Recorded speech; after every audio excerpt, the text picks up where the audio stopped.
Hi అండి, అందరికి నమస్కారం. ఏపీ రాష్ట్ర వ్యాప్తంగా ఉన్నటువంటి మహిళ అందరికీ మన కూటమి ప్రభుత్వం ఒక గుడ్ న్యూస్ అయితే చెప్పడం జరిగింది.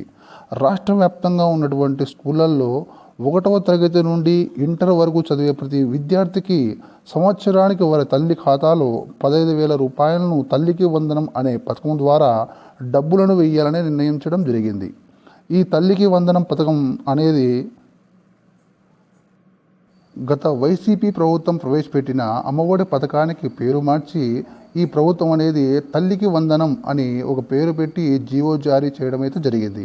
ఈ తల్లికి వందనం పథకం కింద విధి విధానాలను ప్రభుత్వం నిర్ణయించనుంది. ఈ పథకం కింద ఎవరెవరు అర్హులు, ఎవరు అనర్హులు, అర్హత గల వారికి కావలసిన పత్రాలు ఏమిటి, కుటుంబంలో ఒకరికే ఈ పథకం అనేది వర్తిస్తుందా లేదా, ఎన్నికల ముందు చెప్పినట్లు ఇంట్లో ఎంతమంది అయితే చదివేవారు ఉంటారో అందరికీ ఇస్తారా లేదా, ఒకవేళ అందరికీ ఇస్తే ఒకేసారి ఇస్తారా లేదా ఇద్దరు ముగ్గురు ఉంటే దశల వారీగా వారికి ఇస్తారా అనే విషయాలకు సంబంధించిన ప్రతి ఒక్క అంశాన్ని మీకు క్లుప్తంగా అర్థవంతంగా మీకు చెప్పాలనేది ఈ ఛానల్ యొక్క ముఖ్య ఉద్దేశం. నేను చెప్పే ప్రతి ఒక్క విషయాన్ని పూర్తిగా వినండి.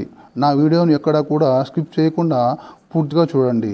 ఇక వీడియోలోకి వెళ్ళే ముందు మన ఛానల్ని ఫస్ట్ టైం ఎవరైతే చూస్తున్నారో వారు ఒక చిన్న లైక్ ఇవ్వండి. అదేవిధంగా మన ఛానల్ని సబ్స్క్రైబ్ చేసుకోండి. ఈ పథకంలోని ముఖ్య అంశాల విషయానికి వస్తే ప్రతి ఒక్క విద్యార్థికి ఆధార్ తప్పనిసరి చేయడం జరిగింది. అదేవిధంగా స్కూల్లోని ప్రతి ఒక్క విద్యార్థి హాజరు అనేది 75% కంటే ఎక్కువ ఉండే విధంగా చూసుకోవాలండి. ఎవరికైతే 75% కంటే హాజరు అనేది తక్కువ ఉందనుకోండి వాళ్ళకి ఈ పథకానికి అనర్హులని చెప్పడం జరిగింది. అదేవిధంగా తెల్ల రేషన్ కార్డు అనేది ప్రతి ఒక్కరికి ఉండాల్సిందే అండి. తల్లి మరియు పిల్లవాడు కూడా ఖచ్చితంగా ఆ తెల్ల రేషన్ కార్డులో ఉండాలి. కొందరు తల్లిదండ్రులు రేషన్ కార్డులో కాకుండా ఆ తల్లిదండ్రుల యొక్క అత్త మామయ్య వాళ్ళ రేషన్ కార్డులో ఉండడం జరుగుతుంది. అలాంటి వారు ఈ యొక్క పథకానికి అనర్హులని చెప్పడం జరుగుతుంది. ఈ చదువుకునే పిల్లవాళ్ళు వేరే రేషన్ కార్డులో ఉన్నట్లయితే వారిని తొందరగా సచివాలయానికి వెళ్ళి వారు వాళ్ళ కార్డులలోని పిల్లవాళ్ళని ఈ తల్లిదండ్రుల యొక్క తెల్ల రేషన్ కార్డులోకి షిఫ్ట్ చేసుకోండి. ఇంకొక విషయము, ప్రభుత్వ ఉద్యోగాలు లేదా పెన్షన్దారులు ఈ పథకానికి అనర్హులని చెప్పడం జరిగింది.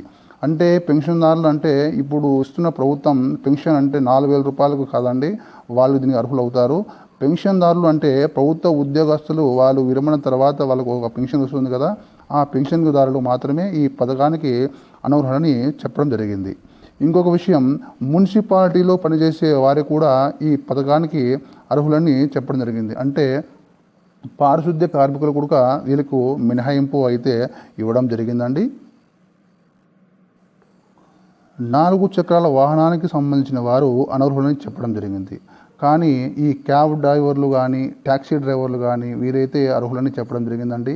ఇక 3 చక్రాల వాహనాలకు వస్తే అంటే ఆటో కానీ ట్రాక్టర్ ఉన్న అయితే ఈ పథకానికి అర్హులని చెప్పడం జరిగింది. ఇక విద్యుత్ వినియోగానికి సంబంధించినట్లయితే ఇక్కడ ఇది చాలా జాగ్రత్తగా వినండి. ఇది గత ప్రభుత్వం అయితే 6 నెలలకు 300 యూనిట్లు మించకుండా ఉండే వాళ్ళకు మాత్రము ఈ మన వైసీపీ ప్రభుత్వంలో పథకాలు అయితే ఇచ్చేవారండి. కానీ ఈ మన కూట ప్రభుత్వంలో అయితే ఖచ్చితంగా 12 సంవత్సరాలకు 300 యూనిట్ కంటే తక్కువ ఉండే వాళ్ళకు మాత్రమే ఈ పథకానికి అర్హులు. ఎవరైతే ఈ 12 సంవత్సరాల్లో 300 యూనిట్ కంటే మించితే వారు ఖచ్చితంగా అనర్హులని తేల్చి చెప్పడం జరిగింది. ఇలా అయితే చాలా పెద్ద ప్రాబ్లం అండి. ఎందుకంటే చాలామందికి మన వేసవి కాలంలో ఎక్కువ కారణం జరుగుతుంది కాబట్టి చాలా జాగ్రత్తగా ఉండండి. ఇన్కమ్ ట్యాక్స్ అంటే ఆదాయ పన్ను ఎవరైతే కడుతున్నారో వారు కూడా ఈ పథకానికి అనర్హులని చెప్పడం జరిగింది. ఇంకా మరొక విషయం, పట్టణంలో ఆస్తి విషయానికి వస్తే 1000 చదరపు అడుగులు కంటే తక్కువ ఉండాలండి. ఎవరికైతే ఈ 1000 చదరపు అడుగులు తక్కువ ఉంటే వారు మాత్రమే ఈ పథకానికి అర్హులని చెప్పడం జరిగింది. ఇంకా పల్లెటూరుల విషయానికి వస్తే అసలుకు ఇక్కడ ఎలాంటి రూల్స్ అని చెప్పలేదండి. ఎంత స్థలం ఉన్నా కూడా వారు అర్హులని చెప్పడం జరిగింది. ఇక ఆదాయం విషయానికి వస్తే గ్రామంలో ప్రతి ఒక్క నెలకి 10,000 రూపాయలు మించకుండా, అదేవిధంగా పట్టణంలో నెలకు 12,000 రూపాయలు మించకుండా ఉండే వాళ్ళు మాత్రమే ఈ పథకానికి అర్హులని చెప్పడం జరిగింది. ఇదే అండి ఈ పథకంకి సంబంధించిన ముఖ్యమైన జీవో అయితే వచ్చింది. ఈ పథకం యొక్క అప్లికేషన్ అనేది ఇంకా ఇవ్వలేదండి. నోటిఫికేషన్ వచ్చిన వెంటనే అప్లికేషన్ కూడా వస్తుంది. కావున మన ఛానల్ అయితే జెన్యూన్గా ఉంటుందండి. కాబట్టి మన ఛానల్ని ఫాలో అవుతూ ఉండండి. అందుకు సబ్స్క్రైబ్ అయితే చేసుకోండి. ఈ వీడియో మీకు నచ్చినట్లయితే ఒక చిన్న లైక్ ఇవ్వండి. అదేవిధంగా మన ఛానల్ని సబ్స్క్రైబ్ చేసుకోండి. నాకు సపోర్ట్గా నిలుస్తారని ఆశిస్తున్నాను. అందరికీ నమస్కారం. నెక్స్ట్ వీడియోలో మళ్ళీ కలుద్దాం. Take care. బాయ్ అండి.